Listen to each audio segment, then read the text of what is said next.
Truth of the matter is that most people don't realize that the majority of people suffer their first major heart attack on Monday morning between 8 a.m. and 9 a.m. People getting ready to go to jobs that they don't like, jobs that are making them sick. What is it that you could love doing 7 days a week that'll bring a smile to your face? You've got to start saying yes to your life. You've got to start saying yes to your dreams, yes to your unfolding future, yes to your potential. You know, every year I used to say, this is my year. But ladies and gentlemen, one good year won't be enough for me. How many of you can use a good decade? Raise your hands, please. Fantastic. All right, now, here's what I want to do. I want to share with you how you can begin to make this your decade. How many of you know within yourself, if you ask yourself the question, have I done all that I'm capable of doing or being and living up to my potential? How many of you have to really answer, no, I have not done all that I can do? Raise your hands, please. Okay, very good. Now, here's what we know. That people don't do what they know in life, but what they do is they operate within the context of the vision they have of themselves. So what I want to share with you is how to begin to get a larger vision of yourself and how to begin to make this your decade.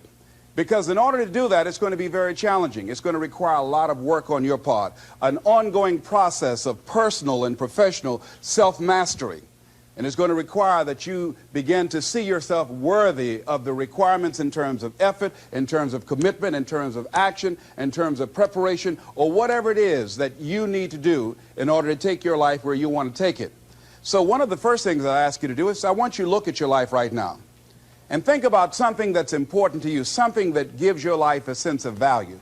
Think about something that you'd like to have, or something you'd like to create for you or your family or for society. I want you to hold this thought in mind. Now, one of the first things I want you to do is don't worry about the inner conversation that you're going to have. Don't worry about how you're going to do it. That's going to come. You're going to develop a plan of action. You will find the way. You'll become the kind of person that can attract the people, the resources, and everything you need in order to make that become reality. But I want you to be mindful of your inner conversation. I remember once I was sitting in an audience and Zig Ziglar, who I consider one of the greatest motivational speakers on the planet, he was giving a speech. And I was out in the audience and I saw him going back and forth, and within myself I said, I'd like to do that. I can do that. And I leaned over to the guy next to me. I said, how much do they pay him to do that? And he said, $5,000. I said, I know I can do that. And I admired him. And then on the way home, when I was driving from Tampa, Florida, back to Miami, Florida, my inner conversation kicked in. And it said, Les Brown, you can't do that. You don't have a college education. Les Brown, you can't do that. You don't have the money. You don't have the contacts. You've never worked for a major corporation. What makes you think that you can make more in 1 hour talking than you've made working for a whole month? Now, I want to ask you a question. How many of you have ever thought about something you wanted to do and you talked you out of it? Raise your hand, please. That inner conversation, ladies and gentlemen, is the reason that most people take their greatness, take their ideas to the graveyard with them. You know, the wealthiest place on the planet, a minister said recently, and it was so true, is not the gold mines in the various areas of the world or the diamond mines. The wealthiest place on the planet is the graveyard. Because in the graveyard we will find inventions that we never ever were exposed to. Ideas, dreams that never became reality, hopes and aspirations that were never acted upon. Because most people allow that inner conversation, for whatever reason, to keep them from ever pursuing their goals. So let us begin to look at what's required in order to make this our decade. Why is it that most people don't ever reach their goals or live up to their true potential? One is fear. And there are only two kinds of fears that we're born with. The fear of falling and the fear of a loud sound. All other fears we learn, like the fear of failure. The next is the fear of success. That's one of the major challenges I had to deal with. I was working on a major project, and after it began to grow and it was extremely successful, I panicked and I walked away from it and gave it to someone else because I didn't believe that I could handle it. The other thing that keeps most people from reaching their goals is that a lot of people become comfortable. They stop growing, They stop wanting anything. They become satisfied. They stop looking at ways in which they can improve themselves. They stop putting things in front of them. I was reading something by a great man, George Bernard Shaw, and he said something to the effect that to have succeeded is to have finished one's business on earth, like the male spider who is killed by the female spider the moment he has succeeded in his courtship. And he goes on to say, I like a state of continual becoming with a goal in front and not behind. I remember after giving a speech at a major corporation, a gentleman came up to me who was up in years, and he said, you know, that's real great motivation for you young guys, but I've done all my work. There's nothing else for me to do. I said, oh, yes. You've got a lot to give. You have a lot to offer. The fact that you're still here means that your business is not through yet. The other thing that keeps us from reaching our goal is not feeling worthy. That's where a lot of people get stuck. Because see, when you don't feel worthy of your goal, you will begin to unconsciously engage in self-destructive behavior, like procrastinating, constantly putting things off, squandering your time, and that's what life is made of. Something else that keeps us from reaching our goal, and that is many times because we spend so much time complaining and blaming everybody or everything. I'm reminded of a friend of mine who talked about the fact that one day he was walking by this house and some people were sitting on a porch, and there was a dog on the porch, and this dog was just moaning and groaning. So he was curious, and he asked the owner, he said, why is this dog moaning and groaning? And the owner said, because he's laying on a nail. He said, well, why doesn't he get off? He says, it's not hurting bad enough for him to get off. How many of you know people who moan and groan and complain about life all the time, all right? They might moan and groan about their job. I'm sick of this job. I'm sick of you. And they just moan and groan and complain all the time and never do anything about it. They haven't got to the point where they're sick and tired of being sick and tired. They just have enough energy to complain about it, and they consider that, in fact, they believe that that's equivalent to doing something about it, just complaining. No, that can't get you where you want to go. That cannot create your reality for you. The other thing that keeps most people from realizing their true greatness and their true potential, circumstances, their environment. There are many people who believe because of where they're born, because of the area where they are in life and where they find themselves, that's all they know. Given my circumstances, ladies and gentlemen, I shouldn't be doing what I'm doing right now. See, I know something about you, even not knowing you, that you've got greatness within you. You have the ability to do things that you can't even begin to imagine. You have talents and skills in you that you haven't even begun to reach for yet. No one could have convinced me, given my circumstances, given my background, that I would be doing what I'm doing right now. I was born in Liberty City on a floor on 62nd Street, my twin brother and me. When we were 6 weeks of age, we were adopted. When I was in 5th grade, I was identified as EMR, labeled educable mentally retarded, and put back from the 5th grade into the 4th grade, and stayed in that category until I got out of high school. I have no college training, but here's what happened. I had an intervention in my life. A man who saw something in me at a time that I did not see something in myself. I never forget being in his class one day waiting on a friend of mine who was there to rehearse for a play. He did not show up, and he asked me to go up to the board and write something on the board. And I said, I can't do that, sir. He said, why not? I said, well, I'm in a special education class. He said, what do you mean? I said, go up to the board and write what I'm about to tell you. I said, I can't do that, sir. Why not? I'm educable mentally retarded. And he came from behind his desk. He said, don't ever say that again. Someone's opinion of you does not have to become your reality.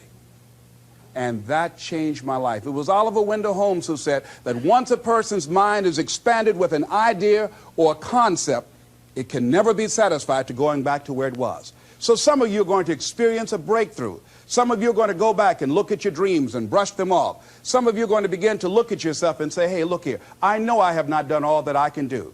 Whatever goal that you have in mind, I want that to be a goal that will challenge you, something that will make you stretch. It was Osborne who said, unless you attempt to do something beyond that which you've already mastered, you will never grow.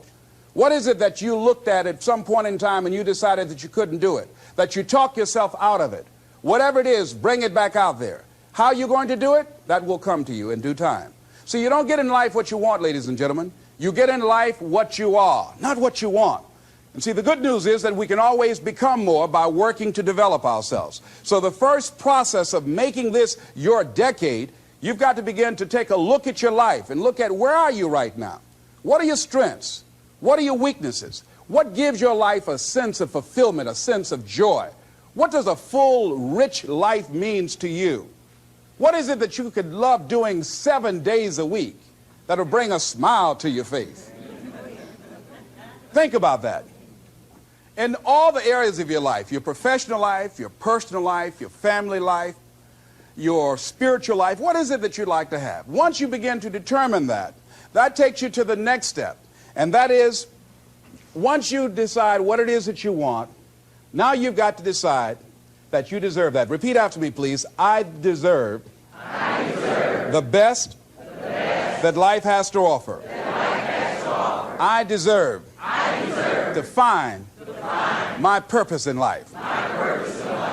Shake somebody's hand on your right and left and say, find your purpose.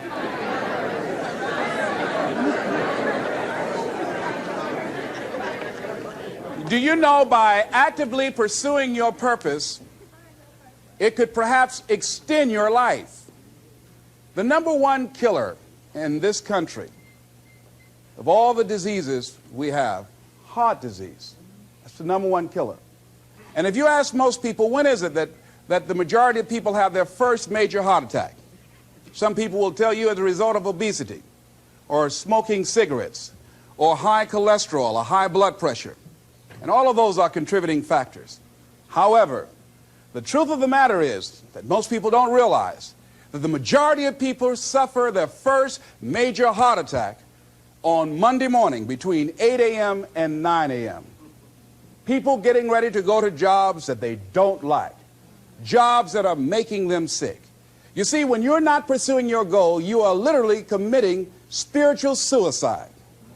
When you have some goal out here that you're stretching for and reaching for that takes you out of your comfort zone, you'll find out some talents and abilities you have that you didn't know you have. I started speaking just to elementary school kids because I knew they didn't know what I was talking about. And they gave me all kind of standing ovation. We like you, yeah.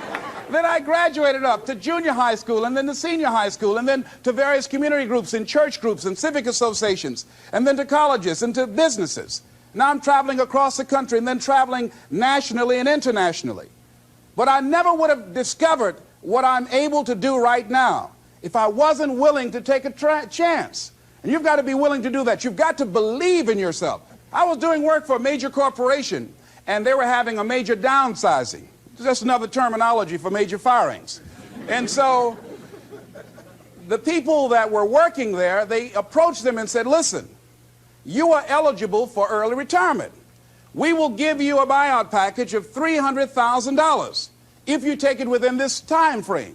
However, after this time frame, when we have the downsizing, you might be among the people cut and you will lose all of the benefits that we're talking about right now, and the most you can get is 2 weeks severance pay. Ladies and gentlemen, only 50% of the people that were eligible took this. Let me tell you something. If I'd been there, I'd have gone to ask for your check. Listen, Marvin told me to get his check. He's home with his mama. What?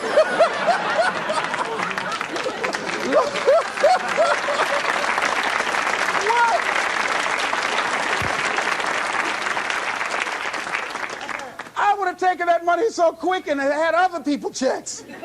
They said, Les got your check. See, ladies and gentlemen, life is too short trying to play it safe. It's too short and unpredictable, being miserable. It's too short for that. Here's the thing. There's no safe position in life. Let me tell you why. It's a quiet secret that most people don't realize. You can't get out of life alive. Hello, you can't get out of life alive. So there's no safe position. You can die in the bleachers or you can die on the field. You might as well come out on the field and have a good time, right?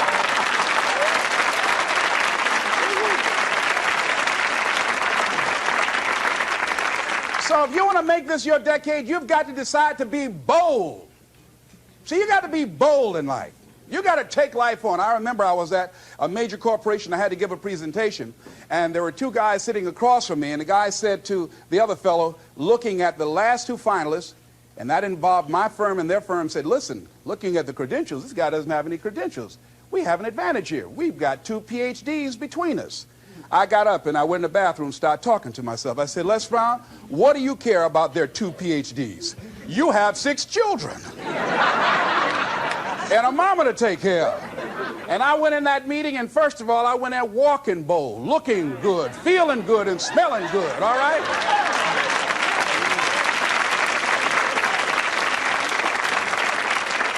And I sat across that table and we started negotiating, and I operated in a spirit of absolute certainty. I looked at them as if the only reason that they were born was to give me that contract. They survived 1 out of 9 million sperms to carry out this transaction. And I got the contract. Hello.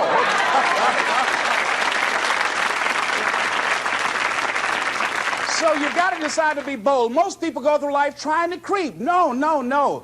Trying to be casual about it. No, no, no. You go through life being casual, you'll end up a casualty. No. You've got to be bold in life. You've got to take life on. Now, here's something else. You must be positive. See, a lot of people, when things don't happen when they want it to happen, they become negative, and they turn out and start projecting a lot of negative energy. No, no. You've got to make a conscious, deliberate, determined effort to be positive. Because, see, when you know within yourself things are going to work out for you, when you know within yourself that some way, somehow, you're going to make it, and these are just some of the hoops you've got to flip through in order to get there, it's okay. Have a friend who went to get a job, and the people didn't hire me was so negative. Well, hey, to hell with you then. Wait a minute.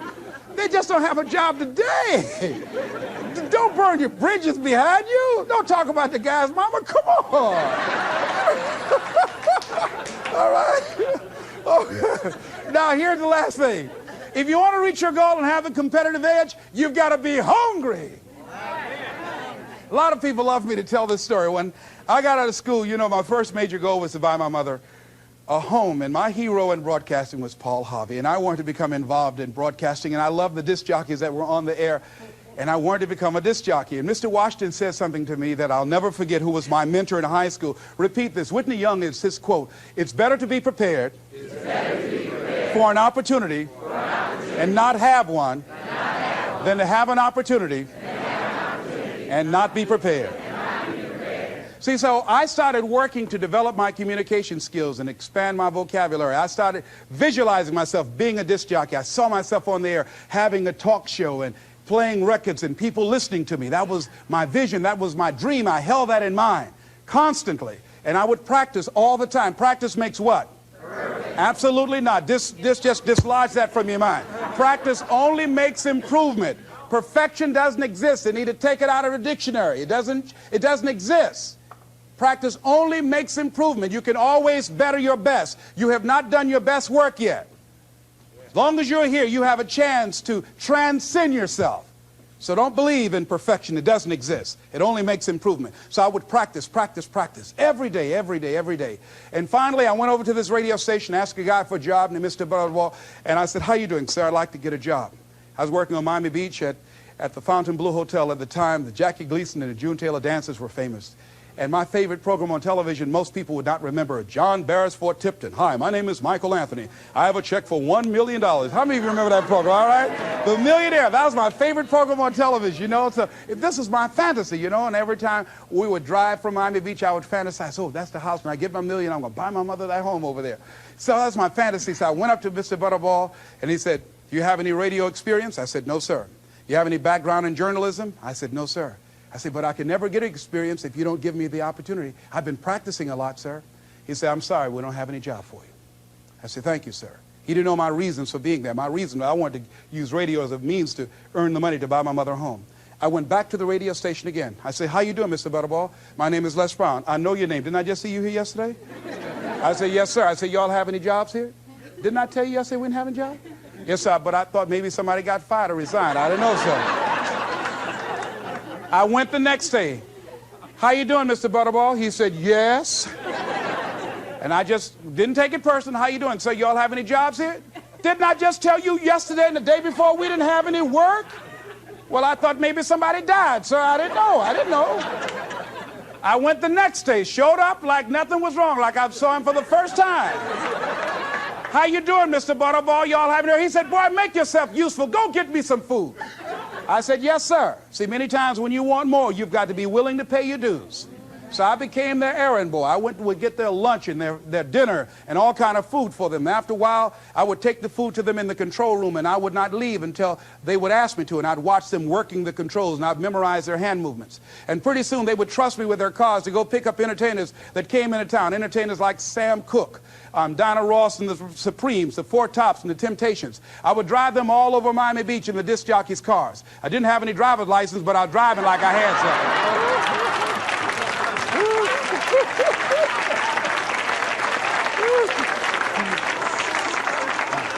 Finally, one day I was at the radio station, and a guy by the name of Rock was drinking while he was on the air. It was a Saturday afternoon. I was the only one there.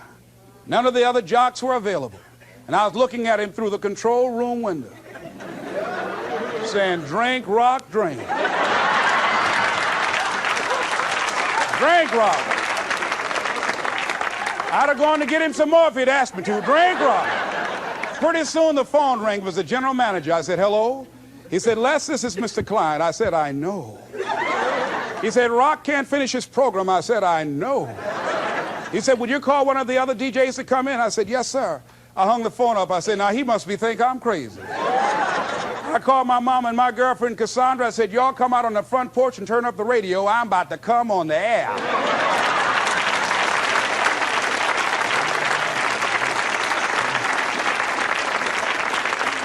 I waited for about 20 minutes, and I called him back. I said, Mr. Klein, I can't find nobody. He said, young boy, do you know how to segue the records? I said, yes, sir. He said, go in there and don't say nothing here. I said, yes, sir.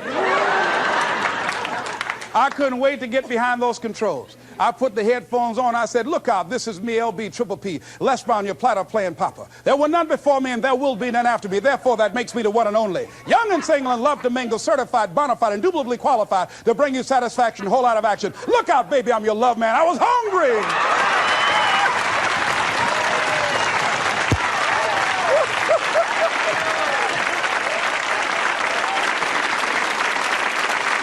You feel better when you are able to have charge of your destiny, doesn't it? Gives you a good feel. Gives you choices. You can do more things. See, my first major goal was to buy my mother a home. I feel like Abraham Lincoln, who said, all that I am and all that I ever hope to be, I owe to my mother. And I said to my mama one day, I said, Mama, when I become a man, I'm going to buy you a home. And you won't have to go to work every day. You won't have to work. You just sit down, Mama. She was getting up, getting dressed to go to the M&M cafeteria. I was just following her around. I said, watch, Mama. One day you won't have to leave here to go to work no more. It's raining outside. You won't have to go to work in the rain. You just do what you want to do. Like stay home and fix me sweet potato pie. My mama fixed the kind of sweet potato pie you can't eat with your shoes on. You have to take your shoes off so you can wiggle your toes, all right? But that was my dream. That was my passion. I saw that, and that drove me. That was my reason for being. So one of the things, in order to make this your decade, in order to reach your goals, you've got to find some reasons that make you strong, some reasons that will make you hang in there when times get rough, because they're going to get rough. It's going to be very challenging. Whenever you decide that you want to grow, whenever you decide that you want to go to another level, all hell will break loose. Everything that will happen, rather that can happen, will happen, and at the worst possible moment. They call it Murphy's Law. See, whenever you decide that you want to go to another vibration, it's like when you get into an airplane. The first thing they tell you to do is do what? Fasten your seatbelt. Because you're going to experience some turbulence when you're going up. And some of you are already experiencing that turbulence. Don't be frightened by that. See, whenever you decide you want to go to another level, you've got to fasten your psychological, your mental, and your spiritual seatbelt. Because there's going to be a while before you experience a comfortable altitude. You're going to get there. It's there. But you've got to go through this phase here. This is how you grow. This is how you develop. See, life is like a roller coaster. Sometimes you're up, sometimes you're down. Sometimes things go well, and sometimes they don't go well. But in the down moments, that's when you discover who you are. During the down moments, see, in this prosperous time, you put it in your pocket. In the lean times, you put it in your heart. And that's when you discover who you are.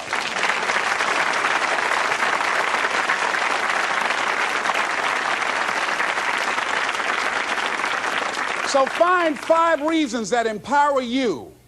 Why is it that you deserve your goal? What are the 5 reasons that you won't give up when life catches you on the blind side?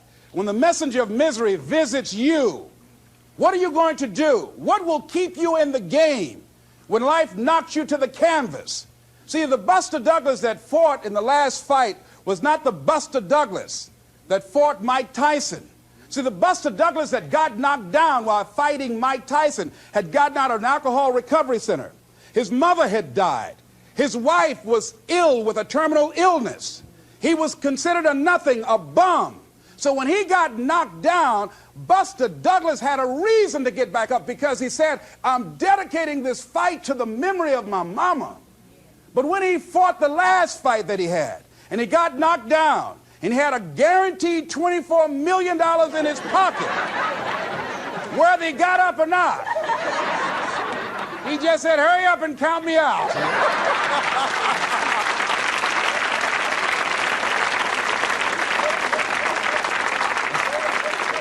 And I don't blame him.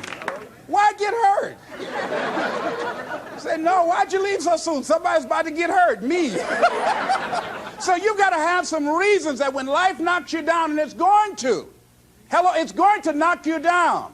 When people disappoint you, and that's going to happen. When they betray you, and that's going to happen. When they lie to you, and that's going to happen. When they say, oh, you can count on me, and they won't show up, and that's going to happen. When you want to throw in the towel and give up yourself, and that's going to happen. When life collapses on you and catch you on the blind side, it drop you to your knees and start choking you. You got a dream? No, I ain't got no dream. And that's going to happen. What reason can you remember that you can call on, that you can reach on, that can make you get back up? Find that reason. Because when life had knocked me down, I said, life, I'm doing this because I want to make my mama proud of me. I'm doing this because I want my children to have a better life than what I had. I'm doing this because all my life I've been told I'd be a loser, that I wouldn't make it. All my life I heard people say, Mamie, take them back to the welfare department. I'm doing this to make them a lie. I believe, like Frank Sinatra, he said, the best revenge in life is massive success. I'm doing this so I can become massively successful. And with that kind of courage, with that kind of affirmation and reason to empower me, I got a saying that when life knocks you down, try and land on your back, because if you can look up, you can get up. All right?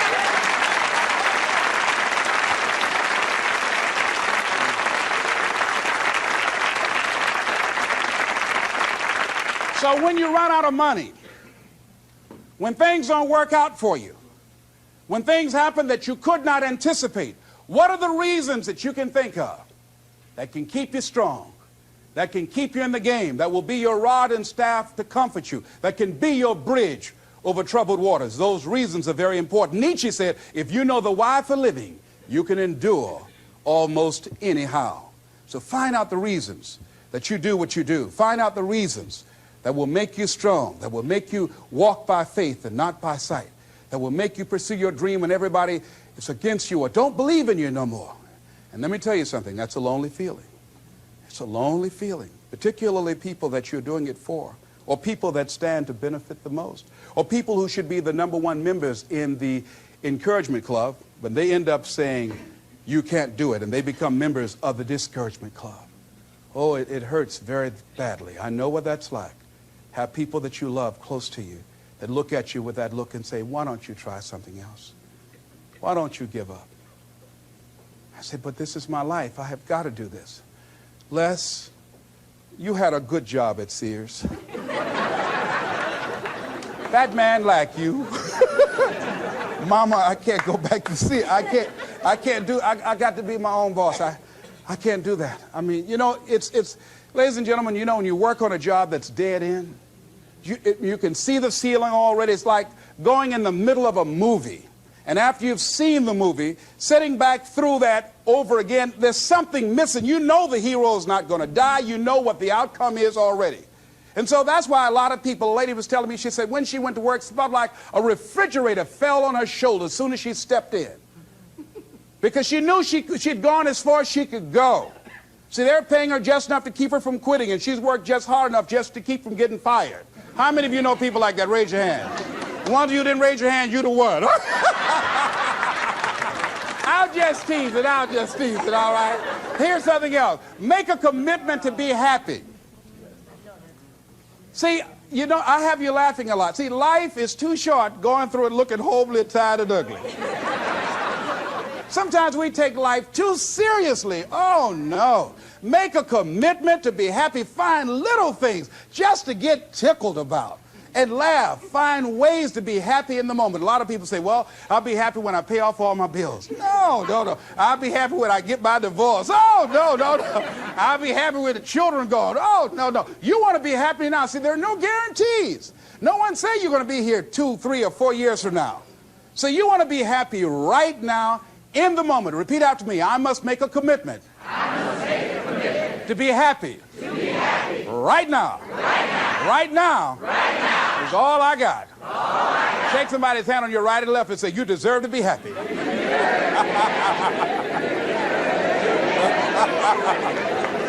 Make a commitment to be happy, because life now has new meaning for you. Just enjoying the sunset, or just looking at life, or looking at nature, going for a walk. It's the little things in life that counts. Here's something else that you want to begin to do in order to make this your decade.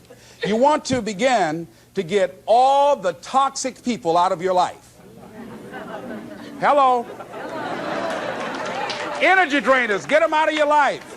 See, ladies and gentlemen, it takes a lot of energy to reach your goal. It takes a lot of emotional, mental, and spiritual energy to reach your goal.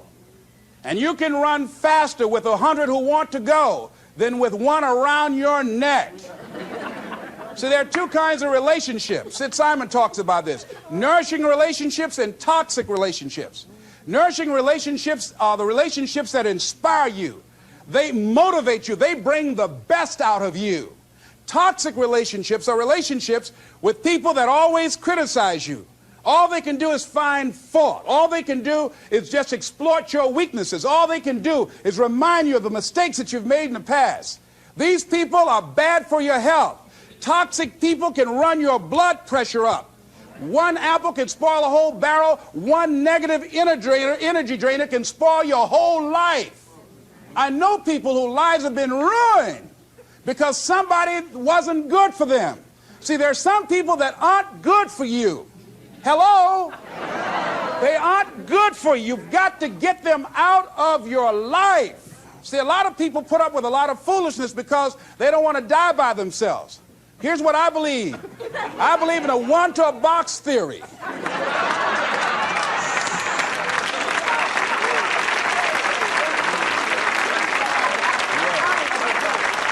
Ask this question of yourself. Make a list of who you communicate with most and ask yourself the question, what kind of person am I becoming because of this relationship? Is it helping me to grow mentally and emotionally and spiritually? Am I becoming a better person because of this relationship? Do they bring out the best in me? Do they inspire me?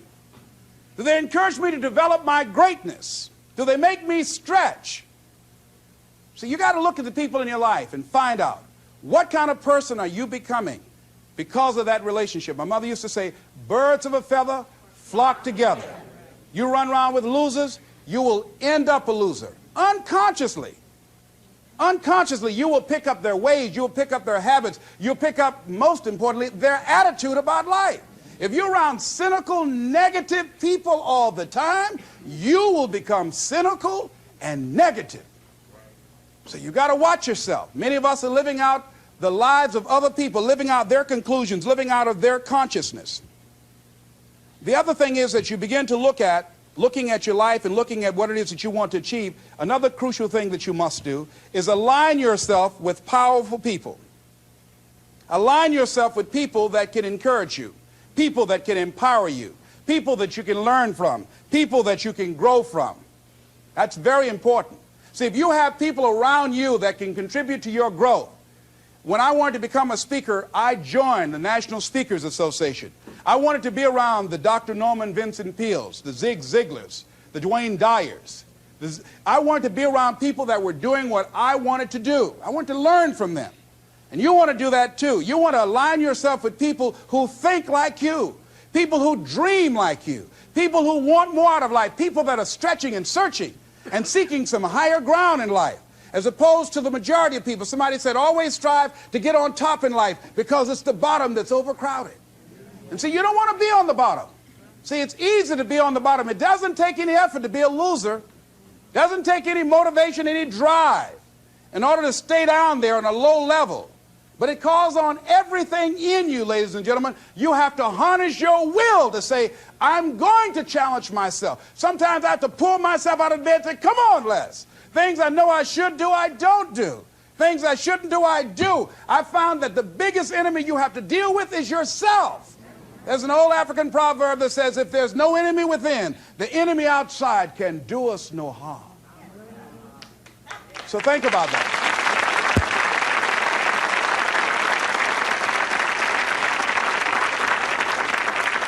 So as you begin to look toward making this your decade, as you begin to look toward making your life different, as you begin to look at yourself, you've got to redefine yourself. Who are you right now? And who must you become in order to create what you want? What has to change about you? What is it that you're doing right now that would be a liability for you?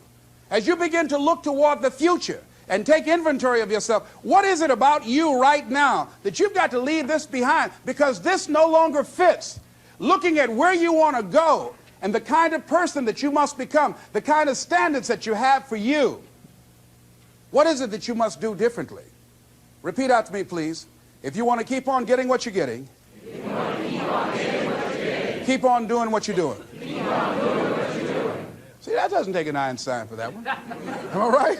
It makes sense unless you change your pattern, unless you change the way you're thinking, unless you change your behavior, you're going to continue to produce the results in your life. See, all of us are winners, but some of us are producing results that we don't want. And so all you have to do is look at your game plan, look at your strategy. How is it that you have been being? What is it that you've been doing to produce this? See, you're the director, you're the producer, you're writing the script, you're the star of your life. And as you begin to look at your life, you can decide whether or not it's a smash or whether or not it's a flop. That's in your hands. Look at your life, look at where you want to go. Don't worry about your circumstances. Don't worry about your age. I have a friend who's up in age, over 70, and she wanted to build a multi-million-dollar complex. The name is Dr. Johnny Coleman. Lenders and bankers say, you can't do that, you're too old. She ignored them. That building now stands, ladies and gentlemen, a multi-million-dollar structure. But there are a lot of people who would have listened to that. There are a lot of people that would not have even gotten to that point. They would have talked themselves out of even going down to the bank to ask for it, because they've already said no to themselves. See, it's time now. If you want to make this your decade, you've got to start saying yes to your life. You've got to start saying yes to your dreams, yes to your unfolding future, yes to your potential, as opposed to saying no. See, 87% of our self-talk is negative. So you've got to make a conscious, deliberate, determined effort to say yes to your dreams. Why not? Why not me? Don't spend time like most people going through life complaining. Don't try and get on talk shows and tell everybody how life has done you wrong. Here's what's happening in the audience. 80% don't care, and 50% glad it's you.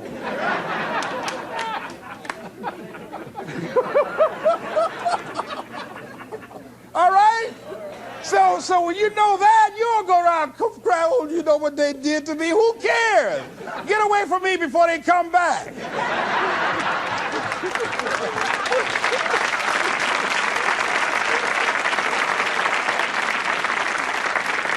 I had a friend of mine that said something that's very important. He said, hey, it doesn't matter what happens to you. The only thing matters, what are you going to do about it?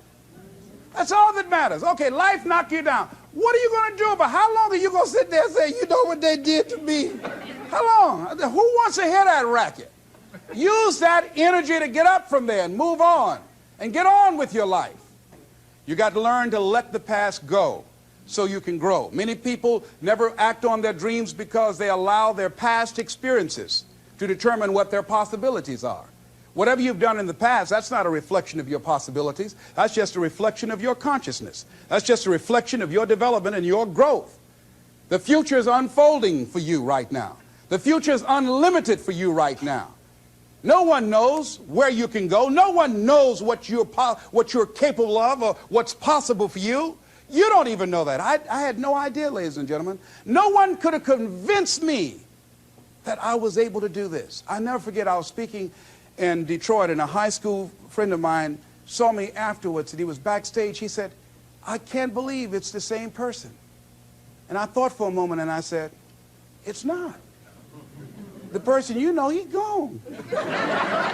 He doesn't live here anymore." We have the power to change our personal history, changing the direction of our lives, changing our thoughts, changing where we want to go, exploring new horizons.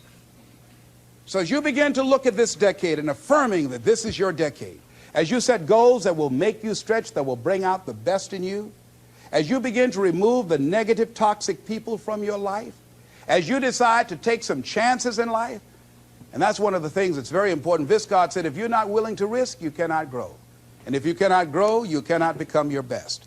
And if you cannot become your best, you cannot be happy. And if you can't be happy, then what else is there? I'll never forget when I reached my first major goal of buying my mother that home. I'll never forget what it was like. And you're going to have this experience when you reach some major goal. When I drove up to the house and I got out and I gave Mama the key. And I said, "Mama, this is for you." I'll never forget the look on her face. She said, "Oh my God. No one could have convinced me when I adopted y'all that this would happen." She said, "Oh, thank you." She said, "And you. You caused me so many damn problems."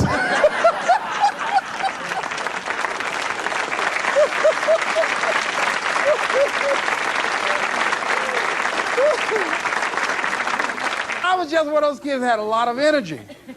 But no one knew what I was going to become. It was a great philosopher, Goethe. He says, look at a man the way that he is, he only becomes worse. But look at him as if he were what he could be, then he becomes what he should be. And what Mr. Washington did was he looked beyond my faults and saw my needs. And he said, "I see something in you." And I was there, oh God, I hope he's right. And I want to live up to his expectations. See, no one rises to low expectations. Finally, here's one last thing I'd like to leave with you. If you want to make this your decade, find some cause that you believe in. See, this is my profession, but my greatest joy in life is working with young kids. Every Monday, I fly up to Chicago to work with 600 young kids at Christ Universal Temple Church, working with them to develop a sense of purpose and direction with their lives. We develop a training program. If they're addicted to drugs or alcohol, we help them to get into a permanent recovery program. If they're not, we help them to develop a vision of themselves where drugs and alcohol does not fit. I love it when I go into the Cook County Jail and see the look on these young men's faces, the anger and the self-hatred. And then when we leave there, see the difference in them as we begin to touch a spark in them as Mr. Washington touched in me. And you cannot put a dollar price on that. That's my reason for being. What is it that you would like to give the planet? What is it that you'd like to leave here? See, someone paid a price for us to be here. I believe that we live in the greatest country in the world that gives us an opportunity to make a difference in life. We are blessed to have been dropped off on this part of the planet. A friend of mine was in Manila and saw a bumper sticker that said, "Yankee, go home and take me with you." So as you begin to look at your life, decide, what kind of legacy do I want to leave? What kind of statement do you want to make with your life? What 3 things you want said when you die? What contribution do you want to make?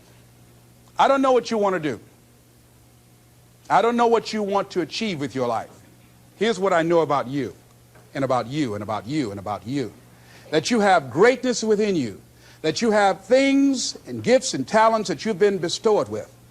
That as you work consciously, making a conscious, deliberate, determined effort to cultivate and bring them out and develop a sense of purpose in knowing that your life can make a difference and decide to make and leave a legacy with your life.